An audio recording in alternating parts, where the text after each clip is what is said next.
founding board member of the Ketamine Assisted Therapy Association of Canada. And my name is Ray St. Arnaud, also a founding member. Keta Canada was formed in 2019 in response to the growing need in the healthcare system to find interdisciplinary and team-based solutions to care, bringing professional disciplines together in the best interest of patients and clients. Our health and wellness systems are siloed, and we are only beginning to understand at an institutional level the interconnectedness of the physical, mental, and social aspects of health. So we decided we needed a cross-disciplinary conversation amongst all stakeholders, such as doctors, researchers, therapists, policymakers, and the community. Bringing these worlds together in this emerging field requires a strong will for collaboration and a foundation of ethics and values. We hope that you will join us in supporting all organizations and initiatives seeking to provide broad and safe access to this and many other life-transforming therapies.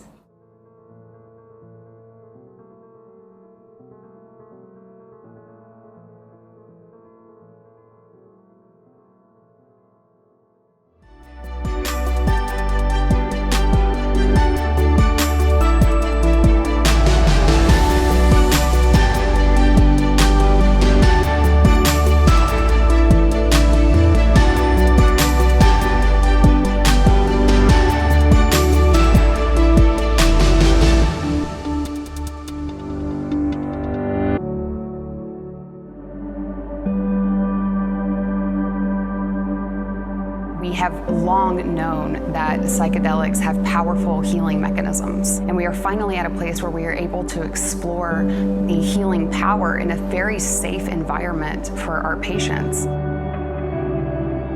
They have shown remarkable ability to catalyze transformation in these areas where traditional medications have shown almost no effect. The therapy is enhanced with having another person in the room guiding you on this journey and helping you to integrate what comes up through this session.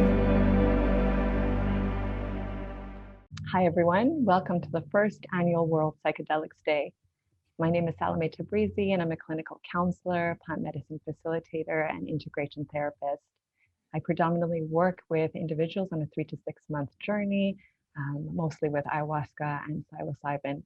I'm also one of the founding members of the Canadian Psychedelic Association, which is a nonprofit organization focused on advancing legal and ethical frameworks for medical and therapeutic psychedelic use in Canada.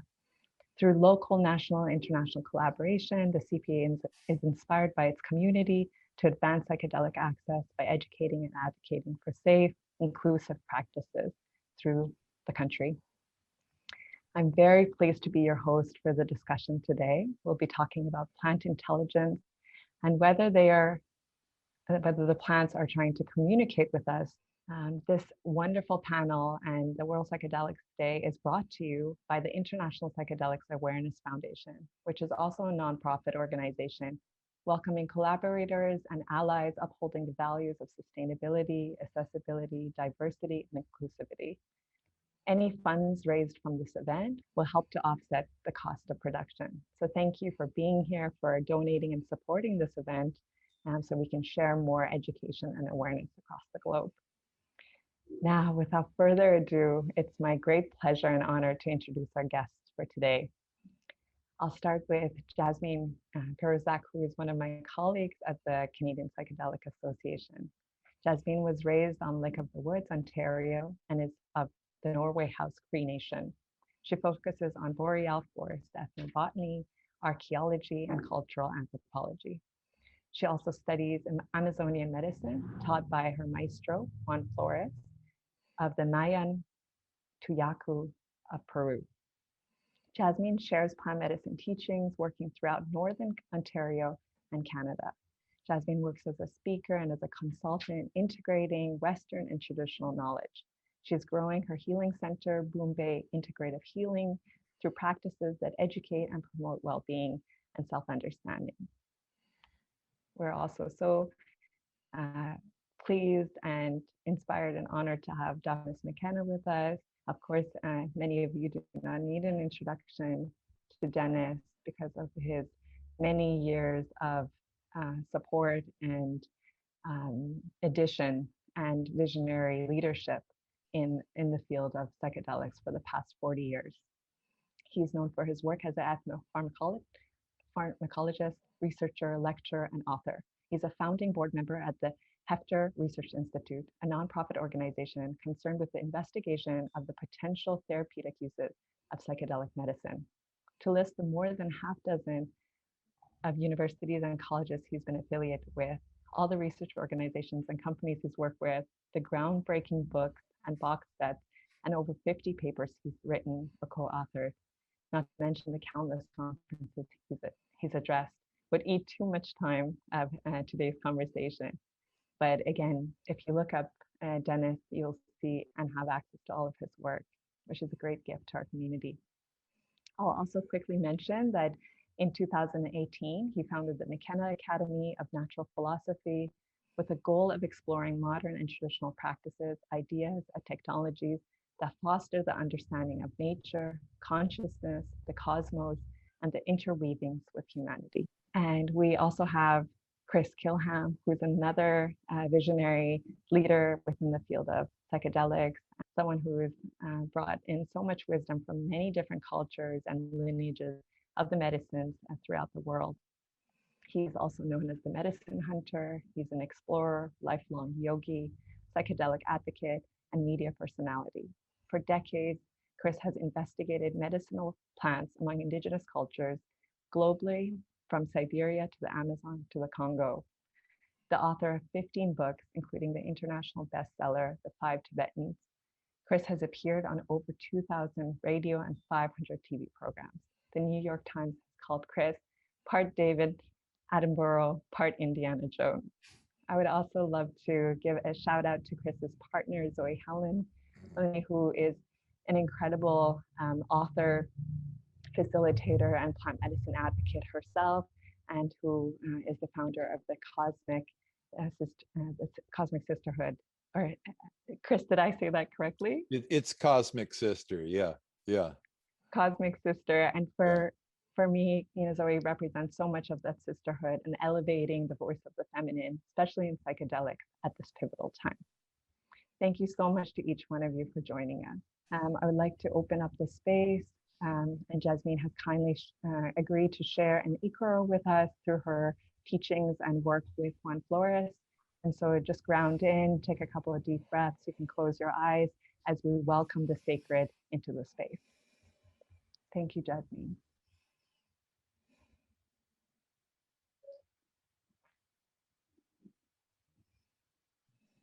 Wella, wella, tonkiri. Wella, wella, tonkiri. Tonkiri, mari, diri, tonkiri, mari, diri.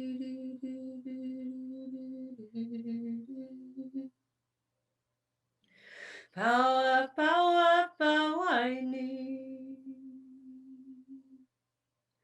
Power, power, power, Power, power, power, Power, power, power,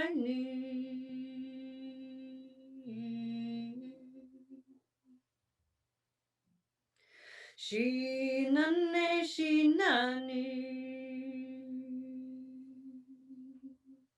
Shinane, shinane. Shinane, shinane, shinane, shinane.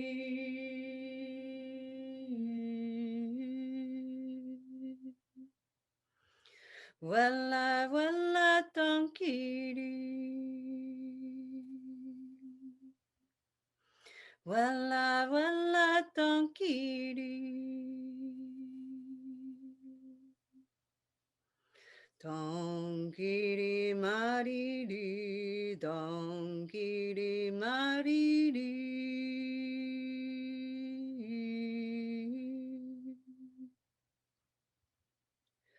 Hai na na na na na na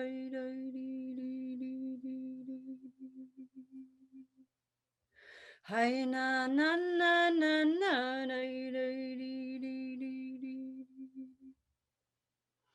Hai na na na na na dai dee dee dai da dai dai dee.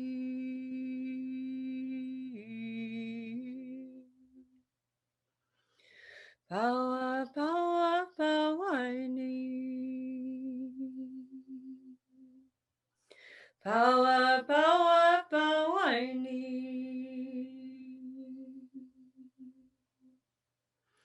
Power, power, power, ni. Power, power, power, ni.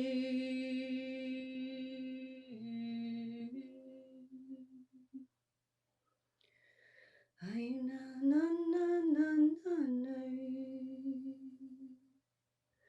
Dee dee dai da dai dai dee. Ai na na na na na na dee dee dai da dai dai dee.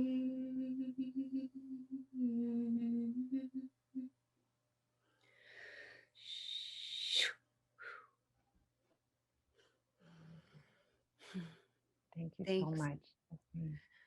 That was lovely. Thank Yeah, you. that was beautiful. Beautiful. Very nice. Well, we're done. Right. May as well sign off here. It's all been said. Good, Dennis.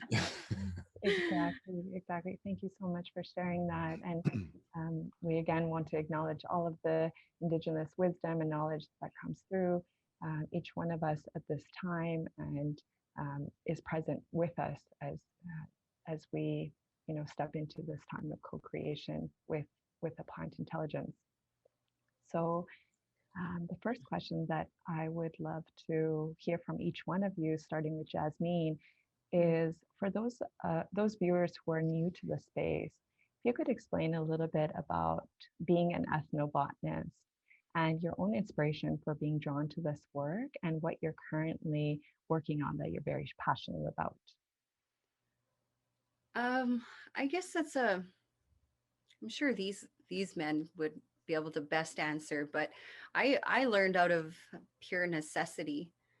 I went to university, got an undergrad in anthropology and boreal forest archaeology, and then I went and continued with my master's. And I had a real tough time because I went to a very strong STEM school, and they were not into the idea of plant communication, even like communication of volatiles between plants, or even mycorrhizal communications between plants. So my worldview was to try to balance my worldview with a STEM school was very, very challenging. And even to this day is quite the challenge. So what brought me into ethnobotany, like the study of how people use plants, is because my grandfather was a master ricer, and he worked for a commercial company here on Lake of the Woods called Shoal Lake Wild Rice. And what I remember about him was that I thought he had an old man smell, which is kind of funny, you guys. Like I thought he smelled like an old man, and I knew that I was only 3 years old when he passed away, but I recognized the smell. And, I went to a swamp near where he would have done some of his work, and I pulled apart one of these flowers from a plant that's local in the muskegs in my area. And it was so odorous, and it kind of disgusted me. But I recognized the smell right away. I'm like, oh, that's what my grandpa smells like. And what I was actually touching was a Chorus calamus variation americanus. So it's very pungent, and the indigenous people here use it quite a lot of it. And not just, everyone knows this plant. We call it wike, or my grandfather called it wika. And it grows alongside the wild rice as well. In his later years, that's what he did for, an economic kind of strategy. And now the strategies here in the muskeg areas and the peatland areas, they've completely shifted. So currently, I work for a tribal council near Sioux Lookout, Ontario, which it's going to seem pretty far north for where you folks are right now. But the tribal council, I work to integrate plant medicine and traditional teachings into a Western medical model that they are implementing into the communities. They call it health transformation, Nishnawbe Aski Nation's health transformation. So I work my darndest trying to integrate these perspectives so that we can have like actual holism, because the perspectives and the worldview, like I struggled in the STEM school, the worldview doesn't accommodate for any traditional teachings whatsoever into a Western model. It's just stuff you play with, like plants are just things you play with, and nobody knows the real power. So I spend most of my time advocating on behalf of the plants. And I feel like the only way I've been able to do that is because I got sick in my life, in my younger life. And then I went down to South America to learn about ayahuasca. And then boom, everything opened up.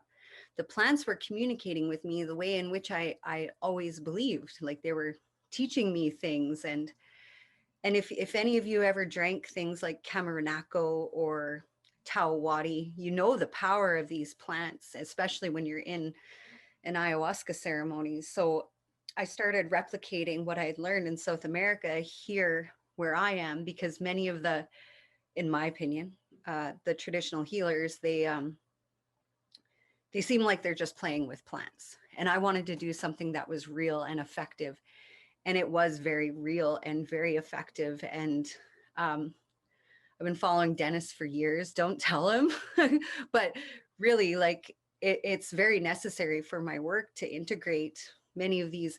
Like the pharmacognosy is really important for a Western mind, is to understand the compounds that are causing these effects so that we can apply them in a specific way, especially with Western medicine and the integration or the interactions of medications with plants, because they do have interactions that we have to deal with. So that's me in a nutshell. And that's what I do on a day-to-day basis. And I work on a diabetes project trying to recover the epidemic of diabetes, which has just ravaged the communities and everyone's health and all the chronic illnesses associated with it. It's devastating, absolutely devastating. So this is really great, because then I can spread the awareness to, a wider audience about the importance of plant medicine and how effective it is for our communities here. Thank you so much, Jasmine, for that great share. Dennis, what about for you? Well, yeah, I thank you, Jasmine. Thank you for the kind words, and thanks for sharing your experience. I think in one way or another, we've all been called to the plant path. I sometimes say I feel like I work for the plants. And of course, the plants work for us, as they do for everybody on Earth. When you gave me your very nice introduction, you said I've been involved in this for about 40 years, and reflecting back, it's more like 50 years now. I got into plant medicines, out of the cultural context of the counterculture in the late 60s, and my early experiences with psychedelics, which at the time there were no mushrooms around. There was ayahuasca was a distant, exotic, romantic thing that we read about in books. But a couple of things influenced me to kind of travel this path. One was, one I have to credit or blame, depending on what context you want to put it in, is my older brother, Terrence McKenna. He was 4 years older than I am. We were both envelope pushers.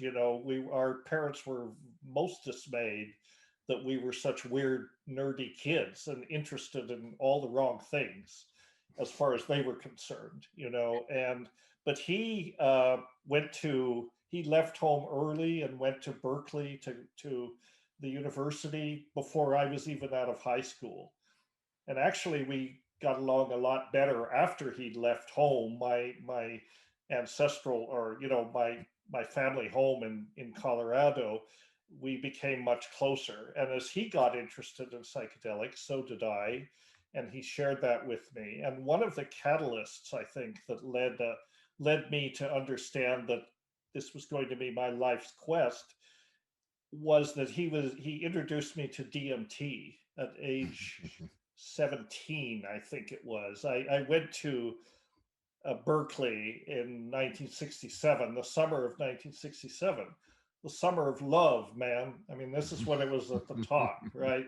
What possessed my father to say that I could do this? I still have no idea, because he totally disapproved of all this. But we got up to a lot of mischief in that summer, and he introduced me to DMT. And we both agreed that, we'd taken LSD, and that was about all our psychedelic experience had been. A few, dabbles with morning glory seeds and things like that. But DMT was a game changer. Terrence and I both thought, this is incredible. This was an order of magnitude weirder and more interesting than LSD. I mean, we thought this wasn't the most interesting drug we'd ever taken. Actually, our experience was quite limited. It was the most interesting thing we'd ever encountered. And 50 years later, in some ways, I have to say, I haven't changed my mind. I mean, DMT was a continuing carrot for me that led me down this path. And then when I was 18, a couple of things happened that sort of shined the light on the future. One of them, and it was in the form of two books. For my 18th birthday, my brother gave me the first edition of the Teachings of Don Juan. And the second book that crossed my radar that summer was this symposium volume from this secret conference in San Francisco in 1967 that the National Institute of Mental Health had sponsored, called the Ethnopharmacologic Search for Psychoactive Drugs. And it was a government-sponsored conference. It was a closed conference. Only the researchers were there, and it was the pantheon of the researchers of the day in this field.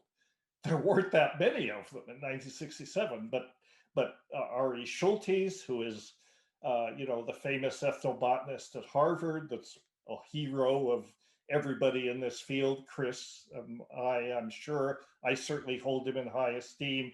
Other people, Alexander Shulgin, Andy Weil, Claudio Naranjo, all of these people that are kind of the elder pantheon were represented at this conference. And it was completely private, and I think considerable effort was made to kind of keep it under wraps. The only thing that the taxpayers who underwrote this ever got was this symposium volume that they published, the Ethnopharmacologic Search for Psychoactive Drugs, U.S. Public Health Service publication number 1645, which you could order from the government printing office. I'm not sure if I did that or whether somebody gave it to me, but it fell into my hands at that time. And I was all over it, obviously.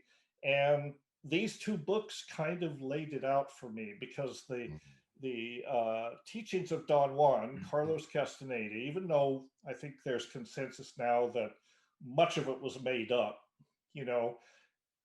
but it didn't really matter, because it made clear for me that there was a context here, with the ethnographic context. These plants had long traditions of use and so on. And I didn't know whether it was made up or not. I took it all very seriously.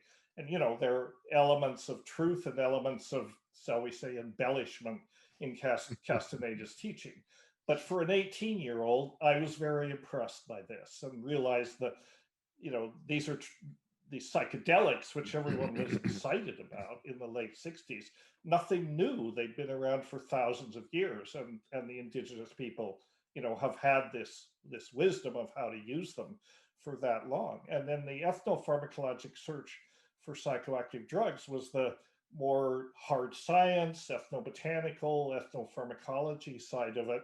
So I realized that there was a scientific side to this too. And the idea that potentially I could even pursue a career in ethnopharmacology. That this was a real discipline. It wasn't made up, and I could pursue a career in it. Of course, in my 18-year-old brain, there was a subtext that yeah, I can get paid to get stoned. Isn't that cool? Go out and test all these things, So there was that element. But anyway, that's what set me on my path. And I've been on it ever since. It's been a long, strange trip, as I sometimes say. I got my master's in botany at the University of Hawaii, and then I went on to the University of British Columbia. I started there in '79 and got my degree in '84, pursuing at that point the Hawaii thing was kind of a detour. I wanted to work on psychoactive drugs there, but as it happened, the genus that I was going to work with in Hawaii was the Hawaiian acacias, because the Forestry Service actually underwrote my research, my graduate stipend, and they said, we don't care what you work on, as long as it's Hawaiian and as long as it's a tree. So I said, great, I'll work on the Hawaiian acacias, the koa and its relatives. And my thought was I would work on the tryptamines in the Hawaiian acacias, because acacias, as you know, are, a huge genus, 1,700 species, 75% of them contain tryptamines. So I was going to work on that. It turns out Hawaiian acacias don't have any tryptamines. So I ended up working on other aspects of that. But then when I got to UBC, I started working on ayahuasca, and that set me on the path. And I won't bore you with the rest of it, but I will say that 50 years later, this ethnopharmacologic search for psychoactive drugs, when it originally came out, the government was supposed to have follow-up conferences every 10 years because it was a real field. There were developments happening, but the war on drugs came along and intervened, and they never did that. So in honor of that, 50 years later, I organized a commemorative symposium in the UK called ESPD 50, the 50th anniversary of ethnopharmacologic search for psychoactive drugs. And we staged that and put out a symposium volume, and which you can order. It's called, you can look at espd50.com. Yeah, so we did that, and incidentally, I've lost my track here, but yeah, what I wanted to say is the San Francisco conference was closed to the public. This conference, even though we had a small number of people in physical attendance, this was the era of global webinars and so on. So our conference was viewed at times by 75,000 people, live streamed, as we produced these, as we presented these videos. And I'll put the link to the videos in the chat room. So that was satisfying to be able to, sort of make a lot of people aware of what ethnopharmacology was, and kind of honor this book that was so influential in my life. And really, it was a landmark conference. So now more people know about it. So that's my story, and I'm sticking to it. Dennis, thank you so much. And of course, you and Terrence, I love that you shared your story from that time that you guys connected with each other, connected with DMT, and the bridges started to open. And you have been such a bridge for so many of us, in that you guys were some of the first researchers who went down to the Amazon and brought the knowledge back and infiltrated more of the Western communities with this knowledge of the indigenous work with plant medicine. So for that, we are so grateful, and I'm so glad your dad let you go to Berkeley for that trip.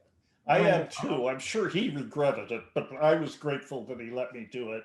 So here's this link to the videos. All the videos at the 2017 conference are at that link if folks want to look at them. Thank you, Dennis. And so, Chris, what about for you? What inspired you to come into the space, and what current projects are you working on now? I went to the Amazon. I lived on the river in Brazil with a group of natives for a month, and I exhorted them to come around with me and meet shamans. And at this point in time, they were actually kind of like, "What, you think shamans are still legit?" And I was like, "Yeah, absolutely. Let's go get us a bunch." And so we went all over meeting with shamans. And interestingly enough, virtually all of them were women, and they were remarkable. And one, a 103-year-old shaman named Maria Sina, who had lived way out in the middle of the nowhere and took us days to find, she sat me down and she said, "You bridge the worlds. You tell people about each other. You need to do this." And she explained that we need human understanding more than ever before.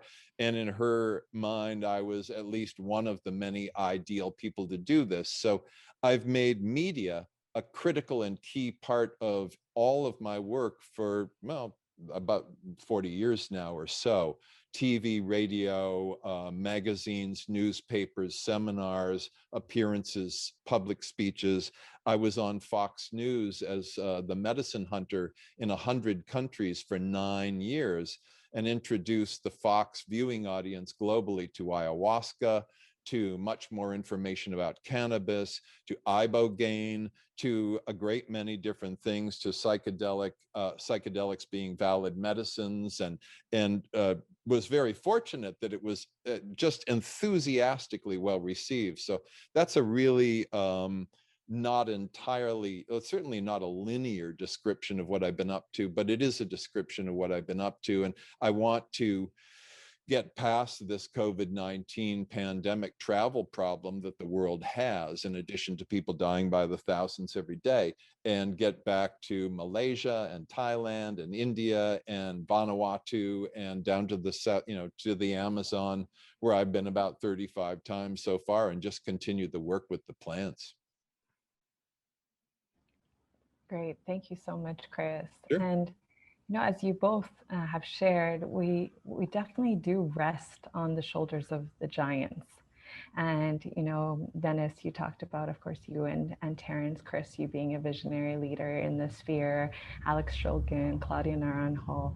We wouldn't be here if it wasn't for the courage and the strength of the leaders who, like you said, pushed the envelopes and asked the right questions and went into the indigenous communities and put themselves out there. Now we also rest on the greater giants of the plant species. And so them being here for over 500 million years, we being here as the human species 2 to 3 million years, it shows the perspective of their balance and their equilibrium on this planet and their ability to be able to evolve and survive. So my next question for you, Dennis, actually, is, as a pioneer in ethnobotany, can you tell us why some plants produce these psychoactive chemicals? What evolutionary process is there for them, whether it's a survival piece? And from a scientific perspective, what is the purpose of for the plants themselves? Okay, well, I can take a crack at that. So plants, have developed this rather miraculous trick called photosynthesis. And it is the ability to take sunlight as an energy source, to capture the energy of sunlight using these light harvesting pigments like chlorophyll, and use that as a reactant to take carbon dioxide out of the atmosphere and reduce that to simple organic compounds, initially simple sugars. And conveniently enough for us oxygen breathers, that chemical reaction of photosynthesis produces oxygen as a byproduct. So photosynthesis with green plants and other photosynthesizing organisms is the main mechanism that keeps life on, or that sustains life on Earth, because it keeps the carbon dioxide balance in the atmosphere at equilibrium. It produces oxygen. Of course, human activity right now is seriously destabilizing these homeostatic mechanisms that plants that plants produce to sustain life. Everything else in the biosphere that isn't a plant or isn't photosynthetic is essentially a parasite on plants. We're all parasites on plants, not necessarily in a bad way. We give things back too. Maybe symbiotes is a better idea. But because they've mastered photosynthesis, they not only produce the chemistry that produces the molecules that sustain life, they also produce a vast array of compounds, which are called secondary compounds, often by phytochemists. They're not really secondary at all, but they're usually small molecular weight, and they're made by plants. Why? Why do plants make these things? They're not essential for life, or they are in some sense, but they're not part of the main biosynthetic pathways that make life that life requires to live. But plants, because they have the power of the sun, they have the option to create this enormous variety of so-called plant secondary compounds. Why do they do that? Well, it turns out chemistry is the language of plants. That is what plants use to mediate their relationships with everything in the environment that they interact with, from fungi and bacteria in the soil to animals that might want to munch on them for some reason, and we're in that category. We're also wanting to consume plants, and these things are biologically active, and basically in three categories. They're either repellents, and these are messenger molecules. This is what these secondary compounds are for plants. That's how plants. A famous botanist once said, plants substitute biosynthesis for behavior. In other words, they don't react to the environment we can't run away. They're stuck in one place. So they have to deal with other organisms that might want to eat them, or maybe they want to form relationships with them, but they have to do it in place. So it's the chemical language that plants release these chemicals to mediate their symbiotic relationships with everything in the environment. You see this probably most obviously in their relationships with insects, because insects are involved in the pollination of plants. And all of that is mediated through plant chemistry and chemical exchanges. In biology, this kind of exchange is called signal transduction. Signal transduction is a way of transmitting information in biological systems, but it's a special kind of transmission. It involves the interaction of some molecule with some receptor. In other words, the molecule has to physically interact with the receptor, and in practice, it's many receptors. So this is how plants display their intelligence, through this chemical creativity and using these messenger molecules to form symbiotic, sometimes the message is stay away. They make toxins. The message is stay away. I don't want to be molested. You'll regret it if you consume me. It's more interesting when the message is come closer. Let's do things together. Let's form a symbiosis together. I give you stuff, you give me stuff. I give you interesting chemicals, maybe, or interesting nutrients, or interesting colors. All of this comes out of plant chemistry. All the plants want is an evolutionary free ride. In turn, please cultivate me. Please spread me around the world. Put them in your garden. Trade it with your friends. Plants' agenda is really very simple. They just want to spread. And so it's this chemical language. This is how plants display their intelligence. These compounds that they release into the environment mediate these signal transduction processes, and you can think of them essentially as the neurotransmitters of the biosphere. And as it turns out, many of the compounds that these plants make and use in the biosphere to mediate these relationships just happen to resemble, well, they don't just happen, it's not accidental, but they resemble the neurotransmitters in our brains. And that's because they came way back in evolutionary time from the same precursors. This is why, it's hard to name a neurotransmitter that you won't find in a plant, and some of them are quite widespread. Things like serotonin and melatonin and epinephrine and noradrenaline and all of these things. We think of these as brain neurotransmitters. They're very common in plants, and the psychoactive ones are as well. And so it's the fact that plants make these small molecules that interact with brain neurotransmitters. That's a reflection of millions and millions of years of coevolutions with mammalian nervous systems and other kind of nervous systems. So that's how they do it. And it so happens. So coming back to signal transduction for a minute, the brain is a machine for signal transduction. That's what neurotransmitters are.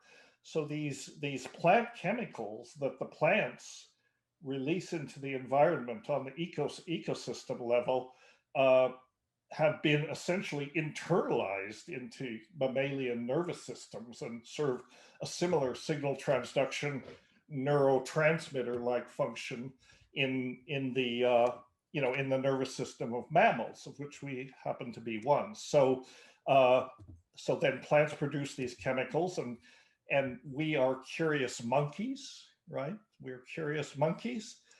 So we like to muck around with plants. We like to taste them and experiment with them and, put them on our bodies, put them in our bodies, see what they're like. Sometimes we regret it. Sometimes they kill us, and then, we don't have a chance to regret it because we already made the mistake. But sometimes they don't do that, and they do interesting things like relieve pain or put us to sleep or stimulate us or give us visions or all of these things that these centrally nervous system active natural compounds do. So that's the basis of the symbiosis with humans, is these plant chemical interactions. In some ways, it sounds reductionist to say it, and I don't mean it that way, but in some ways, plants are interesting to us because of the interesting chemicals that they create. And these are the messenger molecules, and plants have an enormous palette of these things that they use to talk to everything in the environment. Not just mammals, but everything, fungi, other plants, birds, viruses, you name it. These chemical communication webs that weave the entire biosphere together and keep it in balance and equilibrium. So that's my take on this.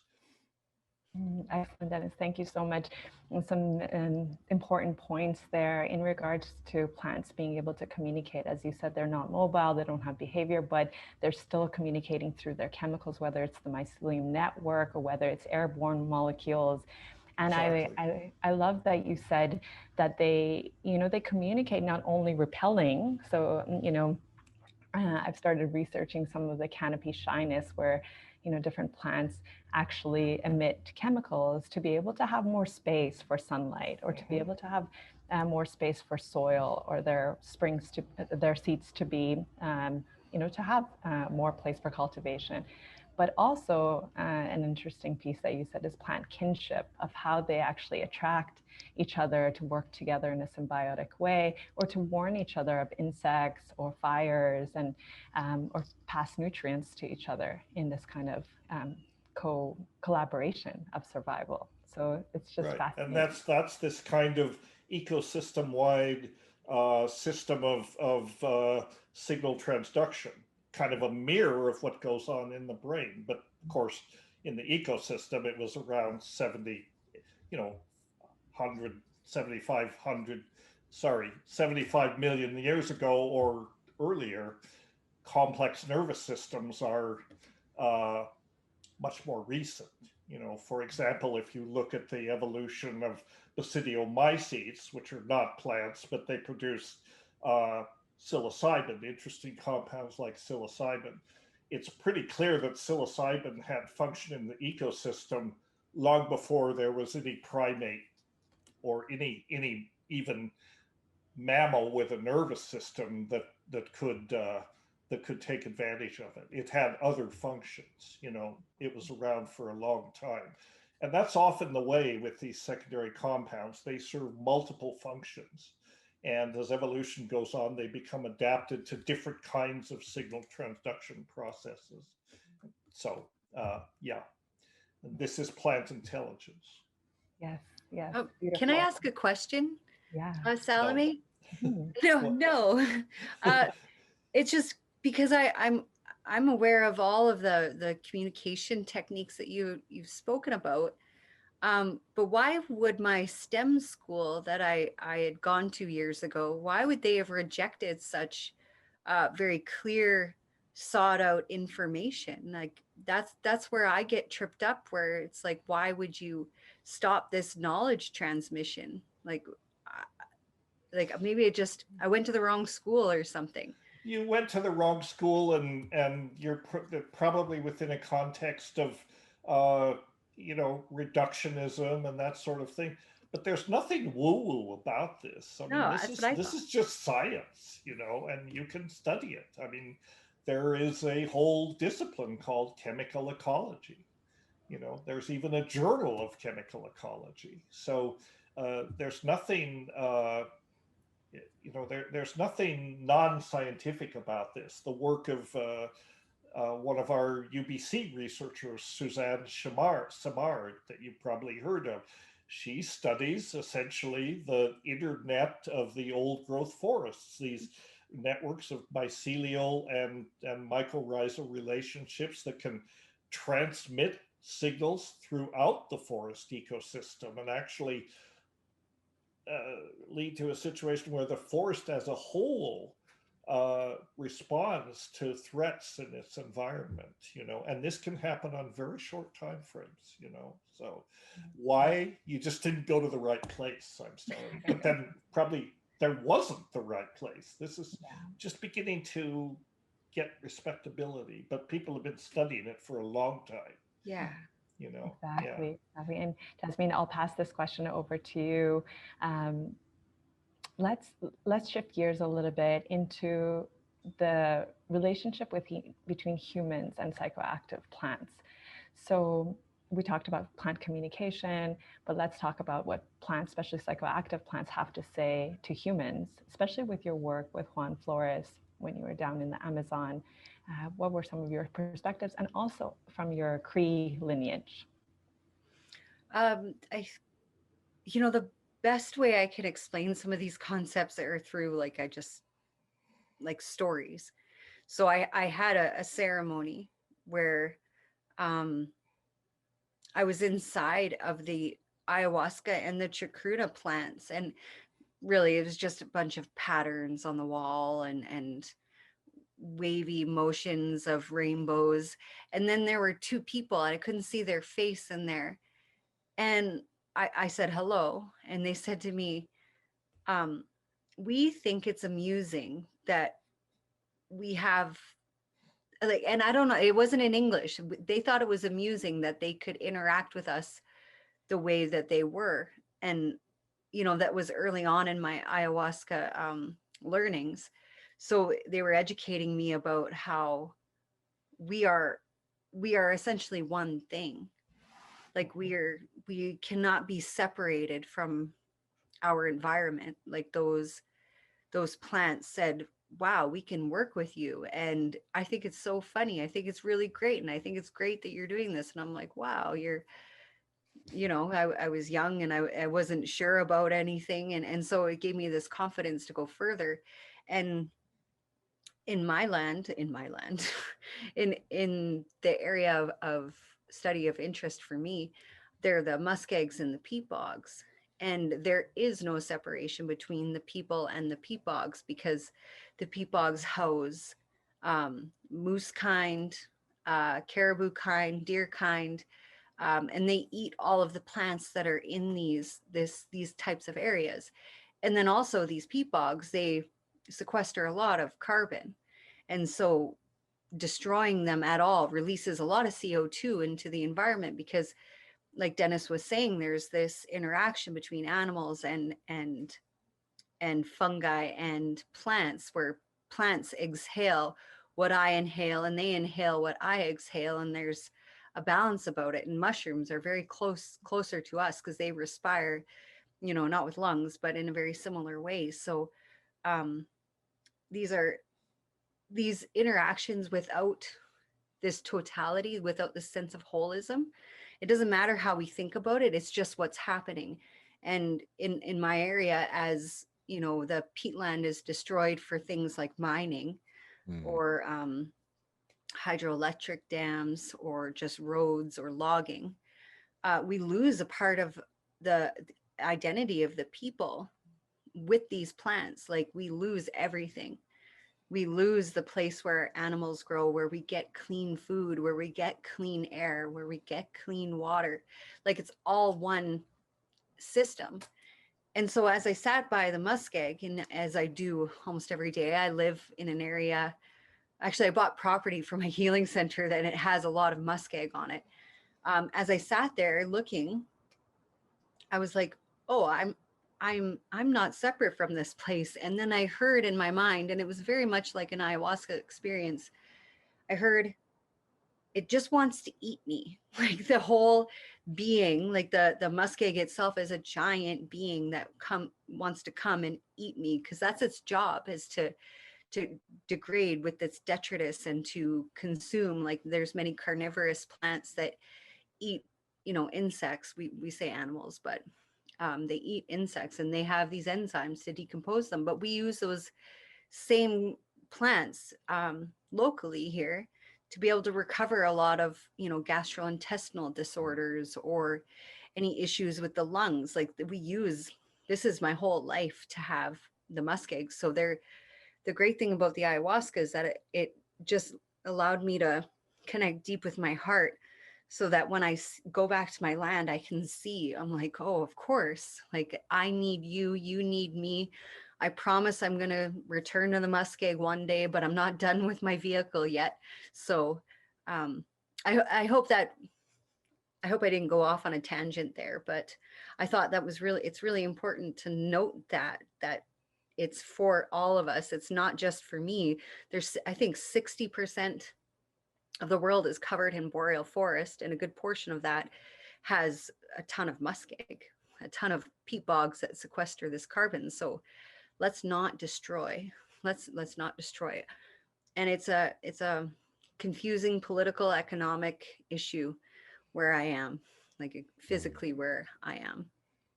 And many of the same issues in the Amazon with deforestation. All of this, the Amazon is one of the largest carbon sinks on the planet, but now we're not only deforesting it, but we're burning it. So we're releasing that millions of years of carbon sequestration back into the atmosphere. I mean, how dumb can we be? Well, pretty dumb, as we've demonstrated. Anyway, I don't want to dominate the conversation. Chris always has interesting stuff to say, so I want to hear what he has to say. For sure. And Chris, I'll pass this question over to you. But I just wanted to add that, Jasmine, thank you so much for bringing that up, because I feel that the plants, and, you know, Dennis kind of alluded to this too, is who is growing whom here? You know, we think that we're in charge of the plants, but obviously they are growing us. Obviously they're trying to get us to get on the same frequency as them. And we're just not getting it. You know, we're kind of narcissistic in our own little bubbles. And the plants are saying hello, like open, open, open. And this is a big part of the psychoactive community. And what we are accessing is that they are trying to reach into us. They are trying to eat us up and get us to commune with them and become one with them.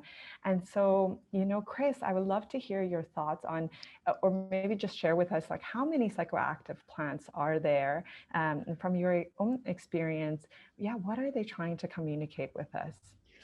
Well, I think the truth is that we don't know how many psychoactive plants there are. I mean, we know of at least 100. If you look at Schultes and Hoffman's Plants of the Gods, they give a really exhaustive, number of plants and descriptions, but that doesn't mean that we've found them all. Um, Clearly people, I mean, this is something that all of us talk about. People want to alter their consciousness. People want to discover new things about the human mind, and it doesn't mean that everybody does. Some people desperately need healing, and they hear that certain plants can help them with that. And, being a well person, being a whole person, being an integrated person is one of the highest desires we have. I mean, I heard this Hawaiian elder say something gorgeous that I repeat in almost every talk I give. He said, true healing puts into order the body, the mind, and the spirit with the past, the present, and the future. And I think that even as we're in extreme crisis globally, and a lot of that due to gross overpopulation of the planet, which simply cannot bear the gouging and burning and dissecting and extraction of natural resources that we demand, at the very same time, there are more and more people responding to the promise of some of the psychoactive plants and fungi, and responding actually by the millions. I mean, we see the growth of, União de Vegetal, Ayahuasca Church, and Santo Daime, though I don't care for the whole Christian thing. But, we see more and more people gravitating toward peyote. And of course, there are environmental problems with that, and San Pedro and the mushrooms. I personally believe, even though I have vastly more experience with ayahuasca, though I've certainly had a great deal of experience with mushrooms, I think they will become the absolute number one, biggest, most popular, most widely available, most utilized of all the psychedelics. Their trajectory really seems aimed that way. Having drunk ayahuasca an awful lot of times, I think that it's tough love for a lot of people. I think that limits the extent to which it can be popularized, and that's probably good. But at the same time, there are no such barriers with the mushrooms. They're not endangered. They can be grown. They do come from real traditions that we can tap if we choose. And I think that we're in the process right now of creating new traditions. Whatever we call a tradition, whether it's a traditional yoga practice or a traditional way of doing a ceremony, that's something that at some point in the past somebody said, hey, why don't we try this? Why don't we try standing on our heads and doing breath of fire? Why don't we try eating these mushrooms and singing songs while we do? And maybe smoking some tobacco and doing it at night, because it seems like the air sparkles and we'll see more stuff when it's dark. However that all came to pass, as we carry that forward now through modern society, where we're not monastic, we're not living in the forest, almost 70% of the world's population is living in urban areas, which I just think is a complete nightmare. And people find themselves more and more separate from natural environments. And there's a certain undercurrent of desperation to have much more of that, even as it seems to be slipping away all around us. This is where these agents clue us into the dire needs of the times, in addition to providing us with delight and brilliance and open visions and creativity and healing. I think that a lot of people who turn to the psychedelics, and not all, but a lot of the people who turn to the natural psychedelics wind up being increasingly more impressed by the need to do whatever we can to help to heal the planet. So that's sort of a little bit of a rant, but that's my rant, and I'm sticking to it, as Dennis says. Thanks so much, Chris. And to continue the conversation in what is happening between us and the plants, Dennis, I would love to come back to what you talked about as far as the evolution of our nervous system and how the plants in many ways have kind of set the foundation for us and now are supporting us in regulating our nervous system, because we as humans with this incredible mind have actually gone too far into the future, or are stuck in our past and not able to really be in presence like nature is. And so could you share a little bit more about why you feel that there is a coevolutionary process between humans and entheogenic plants? Why would the plants want us to balance ourselves? Well, I think that relationship has existed for a long time, as long as we've been interacting with these psychoactive plants, but they have, for most of that time, they've been under the stewardship of indigenous cultures. They've been the keepers of the plants, the keepers of the knowledge, the keepers of the habitats, and the wisdom of how to use these plants. Well, now the challenges that we face have gone global, and we're facing the imminent destabilization of most of the important equilibrium mechanisms that keep the planet habitable for life. And the planetary ecologists tell us that the window is getting narrower, narrower and narrower. We have, maybe optimistically, 30 years, and that's optimistic, where before we reach a point where we look around and we say, okay, we could have done something about this, but we didn't. So now the planet will be literally uninhabitable within X number of decades, and this is staring us in the face. And I'm a believer in the Gaia hypothesis, the idea that the entire biosphere is actually a sentient organism, and that is not a woo-woo New Age concept. It's supported by evidence, in James Lovelock's model of Gaia. It's basically about geochemistry.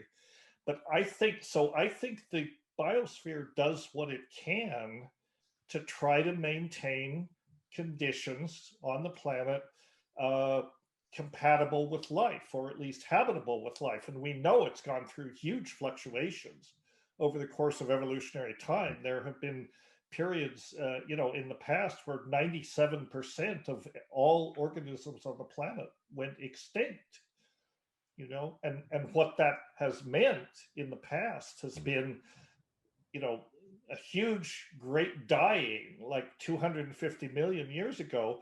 But what it has done is open up an opportunity then for an incredible explosion of diversity, of phylum, of different types of plants. Of course, these processes play out over hundreds of millions of years. We don't work on that level. If we can look 50 years into the future, we're doing good, but we need to develop a larger, a greater perspective, a longer term view of it. And I think that, the idea that these plants like ayahuasca and mushrooms and the major psychoactive plants are plant teachers, you can discuss the merits or not of that view. But I think on the global level, I sometimes say these things are ambassadors from Gaia. And this is why they've escaped from their indigenous context, because, from the Gaia level, they sense that the entire planet is under stress, it's under threat. And so the plants are getting a little anxious, in fact, a lot anxious. They're moving out of their indigenous context and being rediscovered on a global level so that they can propagate this message, which is basically, hey, you monkeys, you need to wake up. You need to wake up to what's happening. And that's one reason, I think, why so many people come away with this perception from ayahuasca, very often ayahuasca and other of these psychoactive plants, that we have to realign ourselves with nature, because this is the root of much of our problem. We have become so estranged from nature that we don't realize what we're doing. So we have to rediscover that relationship, something indigenous people have never forgotten, but they are marginalized groups all over the world. Now, we as a species have to rediscover this. We have to do two things. We have to wake up to what's happening, and then we have to wise up. We have to take what we've learned and thoughtfully figure out, how are we going to respond to this? How can we proceed wisely to try to avert this before it's too late? It may already be too late, but hopefully not. And hopefully and so that's why I think the plant teachers, if you will, or the major psychedelic plants are catalysts for this change, and frankly, I mean, people say, well, if enough people take psychedelics, then it'll all be good. Well, no, I disagree. I mean, I think it's great that a lot of people take psychedelics. It's what you do with what you learn from the psychedelics. As we sometimes say about these ayahuasca retreats and other retreats, the real work begins after the retreat. And that's kind of where we're at now. We can take these lessons. What are we going to do about it? Right. I mean, one thing is we have to get the brew or the medicine. We have to get it down the gullets of the right people who have the ability to make huge changes on the global level. And people say, am I an optimist or a pessimist? And I sort of say, well, I'm an optimist on Monday, Wednesdays, and Fridays, and pessimist the rest of the time. I don't know. I don't think our survival on the planet beyond the end of this century is assured at all. And I know that's a dark thing to say, but that's what it puts in front of me often. So, but the plants are there, and they're sending us a message, and it's all about, we have to wake up, we have to pay attention, and that's the message they're transmitting. Thank you so much, Dennis. And absolutely, I feel that we are in the sixth extinction. And after every extinction on our planet, like you said, there has been an explosion of biodiversity. So the Earth actually becomes more and more in establishing its variety. And many of us, speak about saving the planet, but really the conversation needs to be about saving ourselves, because the planet is going to go and flourish even more so after us.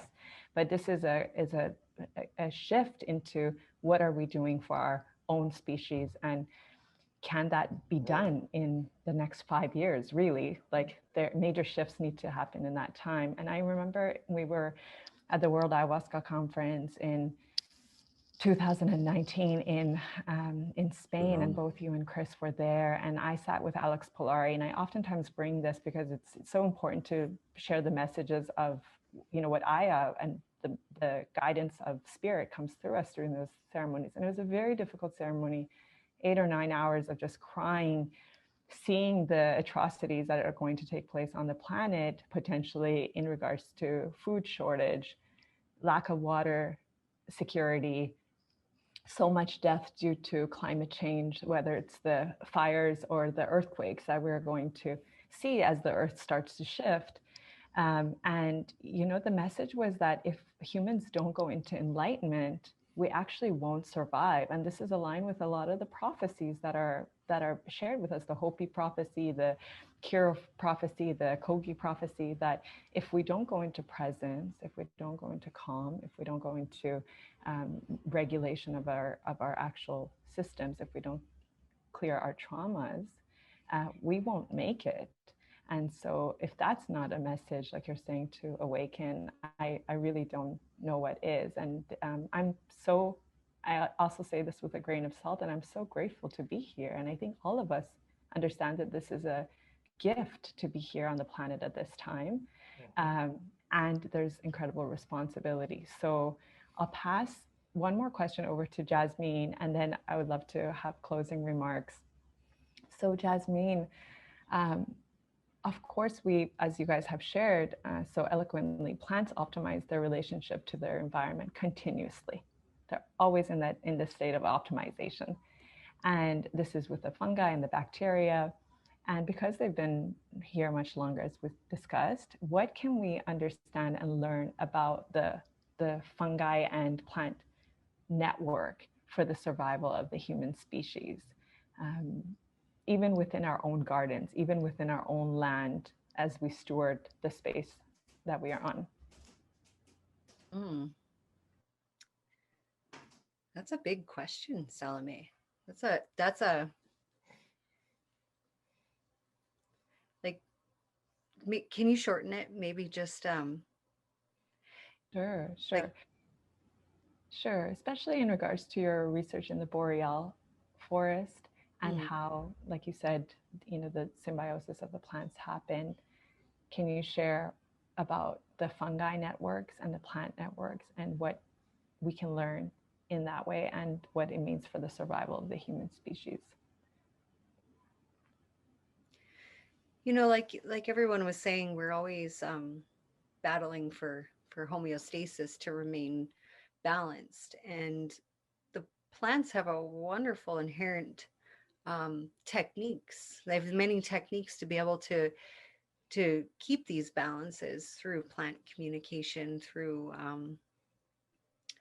like for example, in gardens, like if you go to say a hardware place that has soil that you can pick up, and there's peat moss, and I go back to the peat moss. I'm sorry, I'm a muskeg person.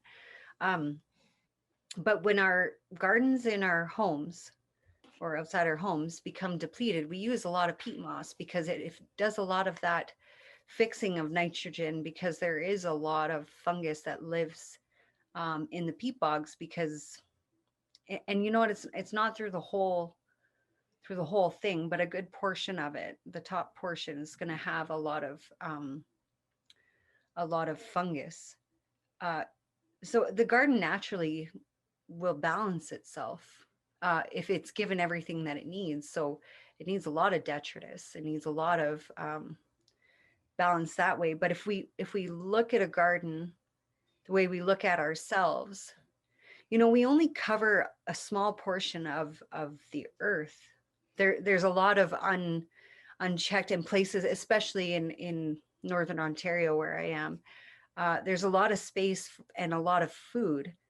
Like the thought of the loss of food for me it's just, if you know how to work the land, then you're able to get these foods. But many of the urban areas and the cities, there is more imbalance there that I notice, and especially because I come from it's considered a city, but I don't know if you folks would consider it necessarily a city. It's pretty spaced out. But and when I go north to the northern communities, they consider me urban because I have a particular perspective. Doesn't matter if I'm, have a status card like I do, or it doesn't matter if my history is indigenous or not. It's that I can't mold to the same perspective of some of these communities. And many people that I know that visit them, they get culture shock because you're in the same country that you were raised in, but they're not speaking the same language, and it's not familiar, and the food's not familiar, and there's not a lot that's familiar. So I guess what I'm trying to get to is that there is a obvious disconnect. And there's this, and the wonderful thing about the psychedelics is that it recreates that connection.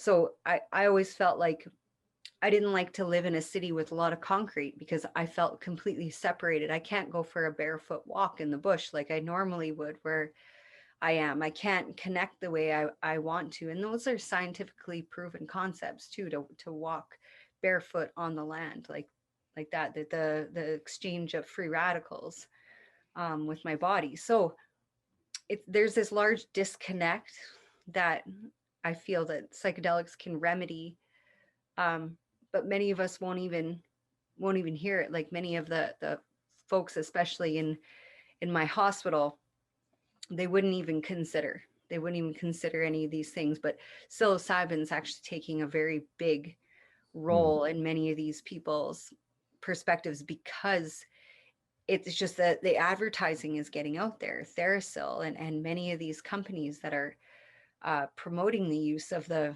the fungi. It's we're getting there. We're getting, and I feel it, and I hope we do.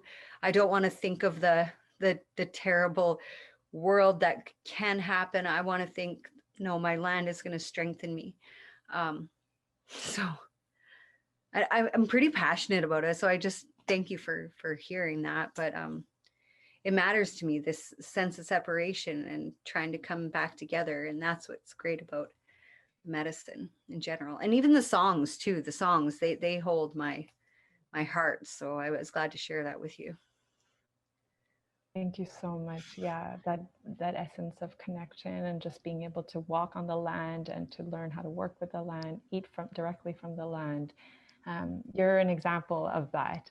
And so the more that we can lead through example, the more that we can, really share those transmissions. So thank you for that.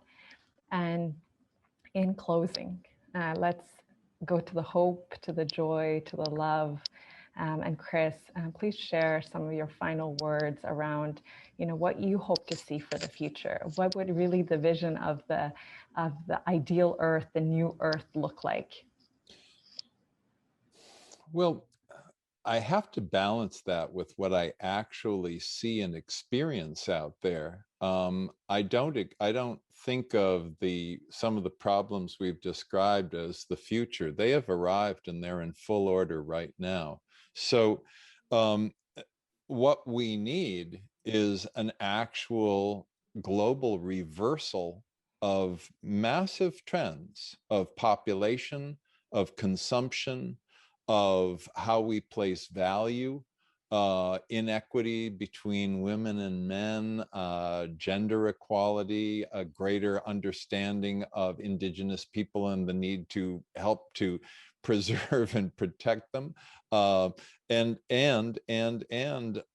a passionate, driven, almost maniacal determination on the part of the entire global population to work together to turn things around. I love people. I love life. I do not believe that this is going to take place. I do not believe that people are smart enough to recognize this. I mean, we're already in the danger zone. It's not a decades thing from now. You go to Ghana, you stand on the beach and you watch a river that carries all of the sewage from 5 million people out to the beaches of a resort. You go out to the Amazon, you stand there and watching it being burned down. You go to the great reefs of the world and they're bleaching out, and the forests are being bulldozed around the planet. I went to Borneo. I'd been excited to go to Borneo my whole life. It was a complete disappointment because it's such a mess. So it is going to require an absolute global reversal of the largest trends with which we live, from economics to food production to you name it. Psychedelics will help people to become more aware, but it's going to take a lot more than a handful of magic mushrooms to save the world.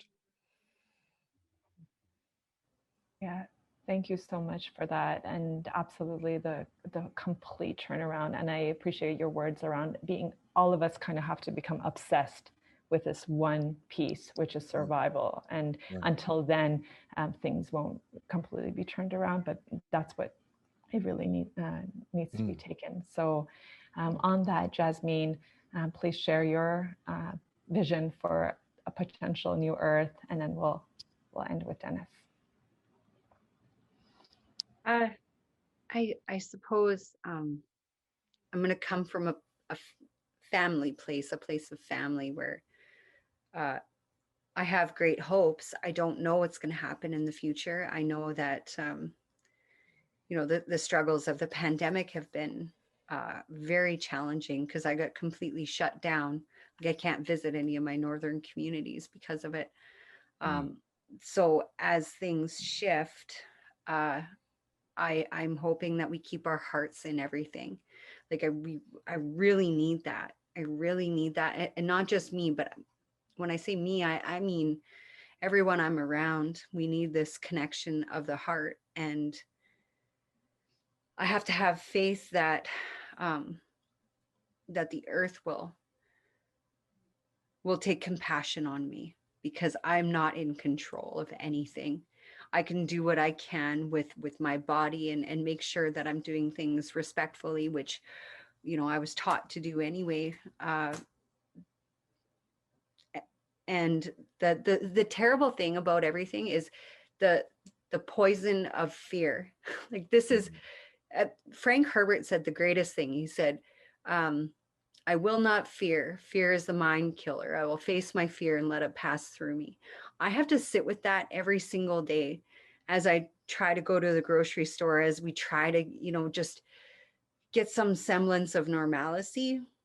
And especially in my province where I am in Ontario, my goodness, the lockdowns are probably the greatest across the world. I think Israel compares to how bad the lockdowns really are. So today is the first day we're opening up, and I'm hoping that everybody's hearts stay in it, because people are mean, and I've been able to see the mean side of people. So I'm hoping that, I pray that it clears, and I pray that fear won't plague me, and that we can follow path with heart. Thank you so much for bringing it back to compassion for self, for other, that self-love that we're really all aspiring for. And again, in one of the other ceremonies that I experienced, medicine showed that all we have is going to be prayer and song in circle. And it's kind of interesting with COVID, and I love to hear your thoughts on this, Dennis, because COVID was a reset in a way, like kind of what Chris was talking about. It was a potential and an opportunity for us to really look at what consciousness created this, and what level of understanding allowed for something like this to happen. And yet we kind of we're a trauma species, so we're just going to push it under the rug and be like, oh yeah, well now the world's opening, so we're all flying. And I'm guilty of this too, and I constantly think about my choices, and I want to stabilize in one place and just commit to that land. And that's, that's a promise that I'm making to myself. And what does that even mean, to stay in one place and ground in, and to work with a land like this. So Dennis, what do you feel? Yeah, I would love to hear your vision for the potential new Earth, and also whether, COVID was that reset and we need to kind of go back into some of those changes that were created. Well, COVID was the trailer. COVID was not enough of a reset. But I think that COVID foreshadows that we are probably entering a period of pandemics. The 21st century may be known as the period of pandemics. Yeah. And this is a way that the next COVID may be much worse, depending on what the etiology of the virus is, how it's transmitted. Imagine something like Ebola that is transmitted through aerial transmission vectors. Imagine the effect that this would have. COVID is like a bad case of the flu, and I'm not minimizing it. I know many people have died, but what if the infectivity and the virulence of the next pandemic was such that, it was much worse than COVID? And I think inevitably this is probably in the cards. And, the problem is, and there are other factors that are mitigating. I mean, I'm sorry to be a downer, but Chris and I are kind of on the same page here.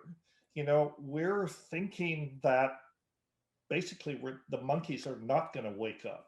I don't see much sign that they're waking up. Everyone is happy that COVID's going to be over. Now we can all go normal. Even Chris can hardly wait to get back on a plane and start planting his carbon. Hey, I'm just saying, planting your carbon footprint, which is large. Let's face it, mine too. Absolutely. It's been kind of interesting not to travel because I'm a traveling fool too.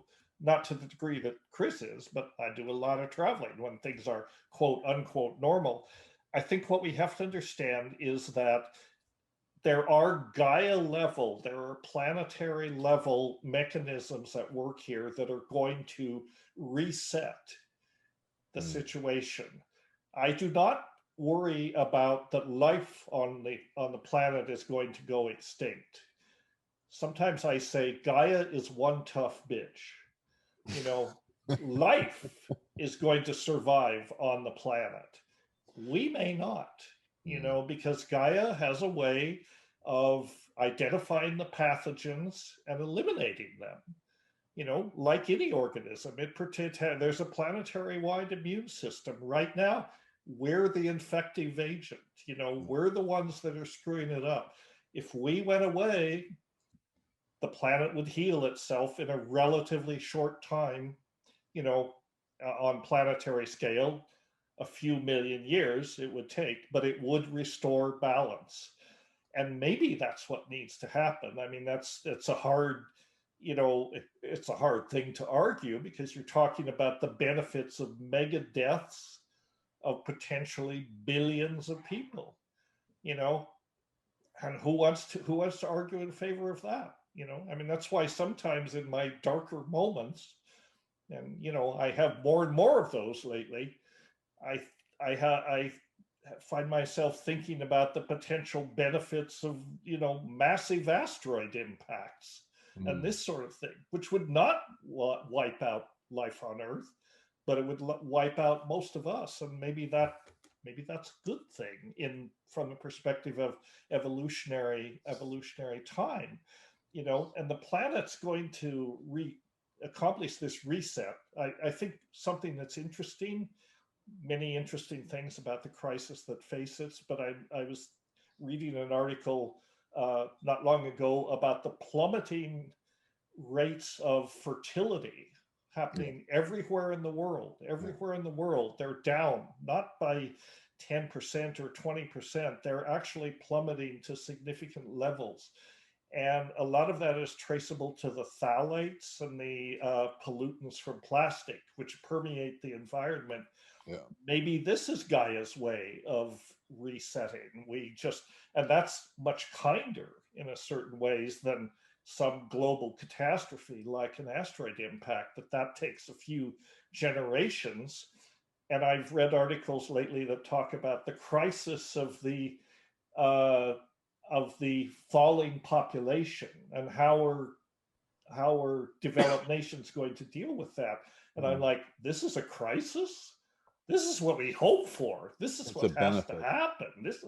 This is a benefit, even though there will certainly be economic impacts as the old people die off and there's not enough young people to support old geezers like me and Chris, who are on the we're depending on the social safety nets and all that.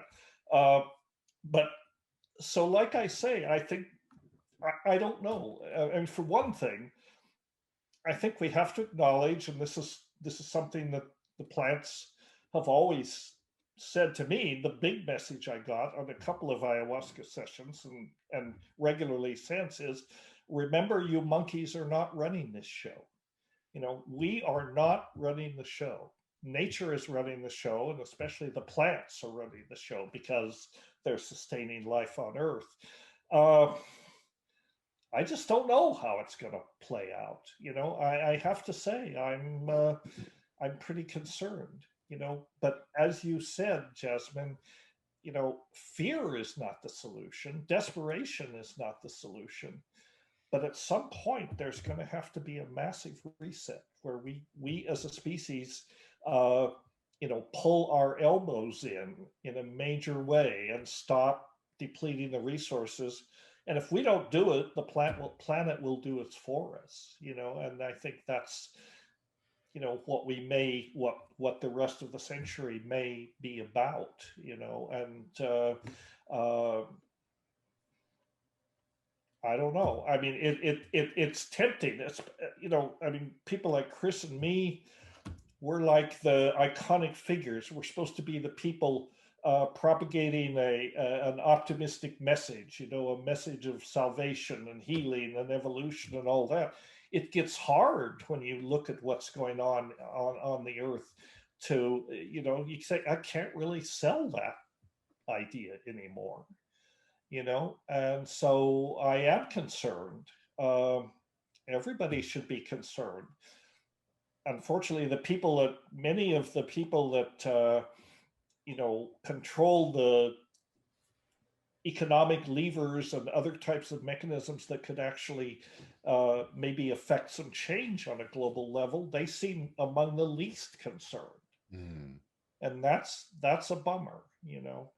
Just to bring it to the political level, which is very constricted. But Biden can't even get his infrastructure bill through because the Republicans don't want to include anything that would mitigate climate change. Right. These bloody people are Neanderthals. In fact, sorry, don't mean to insult Neanderthals. Neanderthals are a lot more wise than these troglodytes are in the Republican Party. Anyway, we can politicize it, but we got major problems. And I don't know. Do you have anyone here besides me have children? I am actually pregnant right now, Dennis. There you go. So it's a little bit nerve-wracking. Mm-hmm. That's why I say I'm not in control. And this is all evolution. Everything that you're saying, that's the way populations have, we lose species because of that. And that's just, that's the way it is. And there's nothing special about us. That Gaia is not particularly sentimental. If a species is a threat to the health of the entire planet, it will be eliminated. And if I can just add one comment, I do think that despite the dire circumstances, we must proceed as though we make a difference. Whether we will or not is up for grabs, but we must proceed as though it makes a difference. Mm-hmm. Yeah, I think that's the most uplifting thing that we can say right now. Exactly. I totally agree. Thank you so much, Dennis, and Chris too, for your realistic point of view on what it is, because I feel like we don't talk about it enough. And right now it's the time to really bring it to the forefront, because 95% of any kind of change is acknowledgement that there's an issue. Like we're not even going to a shift if there's not even acknowledgement. And then 5% is actually working with the trauma, which is safety. And what does it mean to be safe on this planet? What does it mean to be safe in our bodies? And like you said, Chris, even with the plane going down and it's the human species plane, we are still going to do everything we can until that last moment, because that is expansion of love. That is expansion of spirit coming through us, and that surrender into the last moment of consciousness, expansion of love and presence. And I oftentimes say this pressure cooker that we're in is just pushing us to be present.